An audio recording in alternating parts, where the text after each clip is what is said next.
Apa sih yang ada di pikiran kamu ketika mendengar wilayah Wallacea? Wilayah dengan luas 338.000 km persegi ini membentang dari Pulau Lombok dan Sulawesi sampai Kepulauan Maluku di timur. Di utara, wilayah Wallacea membentang dari Kepulauan Talaut Sulawesi Utara hingga Kabupaten Rotendao di selatan. Batas-batas ini digambarkan dalam garis imajiner yang disebut Wallacea Line. Wilayah ini penuh keajaiban dan keunikan karena dihuni oleh berbagai jenis hewan dan tumbuhan campuran dari wilayah Asia, Australia, dan Papua. Spesies seperti komodo, anoa, tarsius, babi rusa, hingga lebah raksasa adalah spesies asli penghuni pulau-pulau yang tersebar di Wallacea. Jadi nggak heran kalau wilayah Wallacea ini disebut sebagai laboratorium hidup evolusi bumi. Namun saat ini, kawasan Wallacea sudah jauh berubah. Beberapa penelitian di kawasan ini sejak dekade 80-an merasa resah dengan sesaknya aktivitas baik pertambangan, perkebunan, pembangunan infrastruktur, maupun alih fungsi lahan lainnya di Wallacea.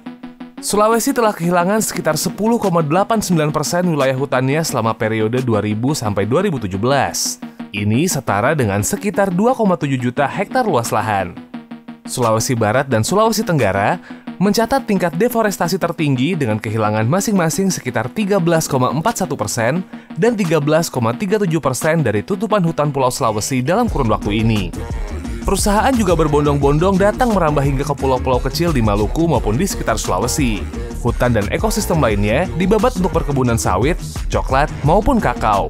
Ada pula untuk pencarian serta penambangan nikel yang menjadi komoditas bahan baku baterai mobil listrik yang tengah digandrungi di seluruh dunia. Yap, mayoritas cadangan nikel dunia ada di Wallacea. Banyak tanah-tanah di Sulawesi dan pulau sekitar yang dikeruk penambang tanpa memperhatikan pengelolaan lingkungan yang baik. Mirisnya, ada di antara mereka yang membuang sisa pertambangan ke laut. Di laut, ekosistem penting seperti terumbu karang banyak juga yang rusak akibat praktik perikanan berlebihan dan destruktif. Di sebagian daratan dan pulau-pulau di Wallacea, berkurangnya tutupan hutan mengakibatkan homogenisasi atau penyempitan keberagaman jenis burung. Kelangsungan populasi kera dan tarsius juga terancam karena laju deforestasi. Ini belum dihitung dengan penurunan biodiversitas tumbuhan di Wallacea akibat pembukaan lahan. Tak hanya Indonesia, sepertinya dunia juga harus benar-benar memperhatikan kelangsungan serta keutuhan ekosistem di Wallacea. Selain itu, Indonesia bersama dunia harus berusaha keras meredam laju perubahan iklim yang memicu kenaikan air laut sehingga pulau-pulau di Wallacea berisiko tenggelam. Semua pihak seperti pemerintah, ilmuwan, perusahaan tambang, perkebunan, pelaku pariwisata, hingga masyarakat adat harus duduk bersama untuk membicarakan usaha perlindungan Wallacea di masa depan.